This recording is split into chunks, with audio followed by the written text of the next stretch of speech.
আমার মতো চা লাভার হলে ব্যাপারটা হচ্ছে একদম ডিফারেন্ট। আমি হঠাৎ আমার কাছে রাতের ১টা বাজেও মনে হয়, ইস! যদি একটু চা খেতে পারতাম। তো অনেক মানুষ আছে যারা দিনে ১ বার চা খায়, এর বেশি চা খেতে চায় না। কিন্তু আমি হচ্ছি এমন একটা মানুষ, আমাকে ৫ বার যদি কেউ চা অফার করে আমি তখনও খেতে পারবো, ১০ বার অফার করলে সেটাও খেতে পারবো। চাটা আমার কাছে একটা নেশার মতো, খুব বেশি পরিমাণ ভালো লাগে। যখন তখন চা বসিয়ে ফেলি চুলায়, আর এই জিনিসটা আমার কাছে মনে হয় যে জাস্ট মানে একটা কি বলবো, একটা ভালোবাসা, একটা আবেগ, সবকিছুই।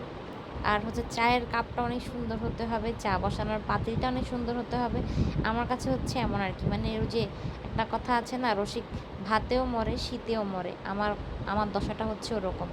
যে আমি রসিক মানুষ, আমার কাছে সবকিছুই অনেক বেশি কালারফুল মনে হয়।